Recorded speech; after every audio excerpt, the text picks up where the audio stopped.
परमात्मा को पाना बहुत आसान है, सतलोक में जाना बहुत आसान है, लेकिन काल भगवान ने जो हमारे ऊपर ये अननेसेसरी बोझ लाद रखा है, जैसे 56 प्रकार की पूजाएं, नाना प्रकार की रीति रिवाजें जिनका कोई औचित्य नहीं, हम बेमतलब अपना समय व्यर्थ करते थे। जैसे होली मनाते हैं, दिवाली मनाते हैं, अब इसमें के फंड शुरू कर दिया, बम भटकावेंगे, कितना प्रदूषण हो जाता है। किसी की आँख में डाला गया, आँख फूट गई, किसी के कपड़े जल गए, किसी के खेतों में पूड़ियाँ जल गई, किसी का घर में आग लग गई, और प्रदूषण निरा, और सारी रात बड्डा है बड़ कोई मरीज है, बीमार है, उसने वो परेशानी रहे।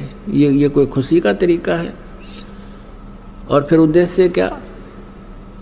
मिला इस दिन भगवान श्री राम सीता ने लेकर आया था, दिवाली वाले दिन वापस आया था, और वह गई भी तो थी काटी उसने 2 साल पाछे, फिर वो क्यों ना मनाया जिस दिन वह माँ दुखी रही, सारी उम्र तंग पाई।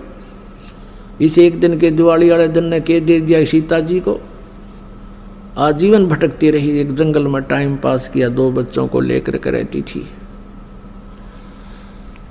तो ये काल ने हमें ऐसा बना रखा है कि हम या तो भक्ति करें, नहीं करें तो ड्रामा सा करें, बस फिर इनको डाल दें इसमें 84 लाख योनियों। तो पुण्यात्माओं, परमात्मा कहते मेरे हंसा भाई, हंस रूप सा जब तू आया, अपना स्वरूप भूल में भूलाता ते जीव कहाया। उस समय तू आया तो बहुत धनी था, अब तू निर्धन हो गया, अब तूने फिर से धनी बनना है, तभी तुम सतलोक जा सकता हो। जितनी कमाई लेकर आया था पुनों की, राम नाम की भक्ति, उतनी ही तो सैचुरेट हो जाएगा, भक्ति के धन से परिपूर्ण हो जाएगा जब वापस जाएगा। और उसके लिए कितना आसान, एक श्वास की कीमत बता दी, होय होय। तो पुण्यात्मा आप कितनी पूंजी लेकर आए थे, हिसाब ला लेना। और ये सिमरन आजीवन करते रहोगे, जब तुम भक्त सतलोक जाने योग्य होगे तो हम कितने धनी थे, अब हमने किस प्रकार उतना ही धनी बनना है। और वही परमात्मा की वाणी यानी सच्चिदानंद घन ब्रह्म की वाणी तत्व ज्ञान बता रहा है कि नाम उठत नाम बैठत नाम सोत जागबे, नाम खाते नाम पीते नाम सेती लागबे। फिर बताते हैं कि राम नाम रटते रहो। कौन सा नाम? ये 3 मंत्र का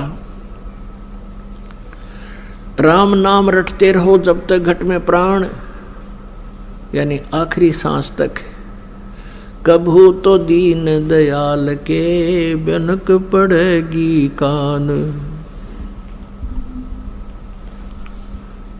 तो कहने का भाव यह है कि जो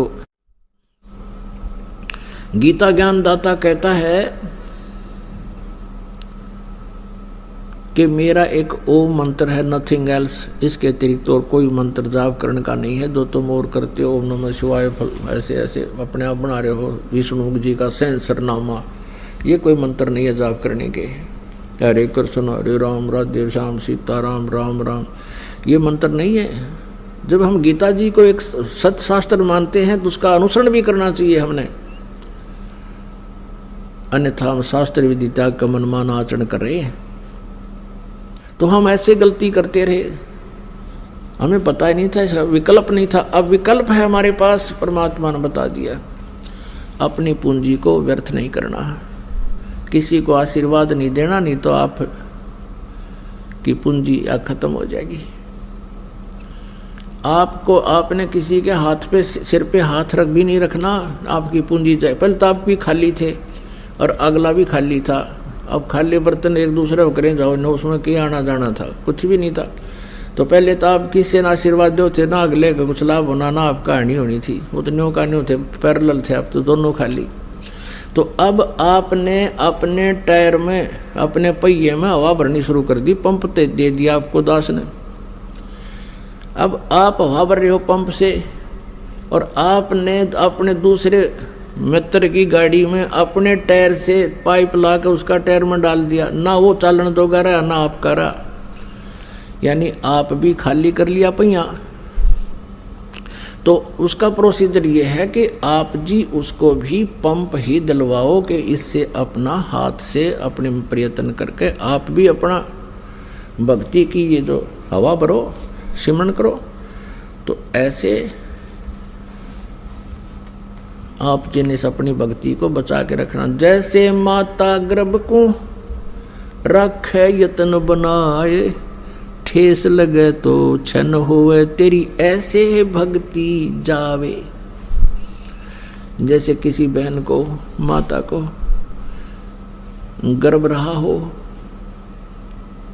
अब वो ही जानती है उस गर्भ को कैसे सुरक्षित रखना होता है। धीरे धीरे चलती है, कहीं ऊंचे नीचे में पैर झटका लग जाए, मेरा गर्भ ना गिर जा।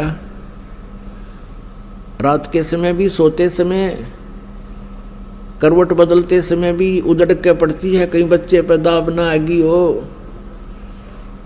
खाने पीने में भी कंट्रोल, संयम रखती है, तब वो एक पुत्र या पुत्री रूपी लाल प्राप्त कर लेती है। ठीक इसी प्रकार पुण्यात्मा हो, आप जिन अपनी भक्ति को ऐसे संभाल के रखना है, जैसे माता गर्भ को रखे यतन बनाए, और ठेस लगे तो क्षण हो जा, क्षीण हो जा। ऐसे भक्ति नसाए, ऐसे भक्ति नष्ट होती है आपकी।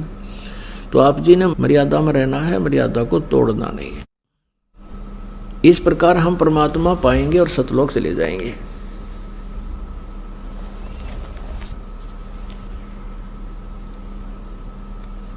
और जैसी हम भक्ति करते रहेंगे उतना ही हमें लाभ मिलता रहेगा। अब परमात्मा ने एक हमें ज्ञान दिया है, यदि हम गलत कार्य करेंगे उसका फल हमारा गलत होगा, परिणाम बहुत भयंकर होंगे। और यदि हम परमात्मा की भक्ति करेंगे तो हमें बहुत लाभ होगा, परमात्मा का प्रोटेक्शन मिलेगा। क्या बताते हैं, मन तू पावेगा अपना किया रे, भोगेगा अपना किया रे। मन तू पावेगा अपना किया रे, भोगेगा अपना किया रे। अब यहाँ का विधान है प्रभु का कि जैसे तू कर्म करेगा वैसा ही फल मिलेगा। तो हम कर्म ही क्यों ना चेंज कर ले, हम उन कर्मों में ही परिवर्तन करेंगे। जैसे हम शराब पीते हैं, मांस खाते हैं या तम्बाकू प्रयोग करते हैं, तो उसका परिणाम हमने भोगना पड़ेगा, वो सितम जुल्म हमने भोगने पड़ेंगे। तो हम अपने कर्मों में ही परिवर्तन करें और फिर सत प्रयत्न करें, फिर देखें। अगर आप ये वीडियो YouTube पर देख रहे हैं तो हमारे चैनल को सब्सक्राइब करें और बेल आइकन को दबाना ना भूलें। अगर आप Facebook पर ये वीडियो देख रहे हैं तो हमारे पेज को लाइक करें।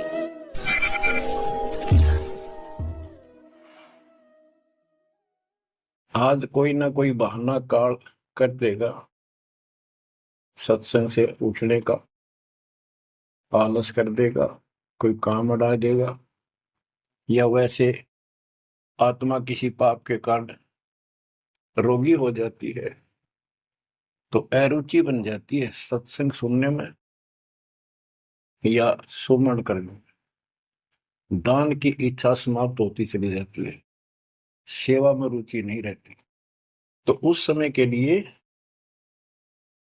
ये याद रखो, आज हम मानव हैं, अपनी मर्जी से कितने आलस कर लें और कितने भगवान से दूर हो जा, स्वतंत्र है। और कल को गधे बन गए, बैल बन गए, नाक में नाथ गल जाएगी, या 2.5 मन का कमर के ऊपर एक थैला होगा गधे के, तो आलस तो उसमें भी होगा। मन तो यही है। कई कहते हैं मेरे से नहीं होती सेवा, चलो कोई बात नहीं, सेवा तो करनी चाहिए, सेवा से दूर नहीं होना चाहिए। तो मन तो वहां भी दुखी करेगा, गधा बने पाछे भी सोचेगा कोई कि पटक दूं बोरे ने, घेर दूं, डाल दूं। एक आदि पर गधा ऐसा भी कर देता है, फिर उस पर ज्यादा भार लादा जाता है और लठ भी पड़ते हैं। फिर वो सीधा चलता है। इसलिए इस मन पापी को आत्मा यही समझा छोड़ डाले, दाता से दूर ना हो। इस संसार में सुख नाम की चीज नहीं है।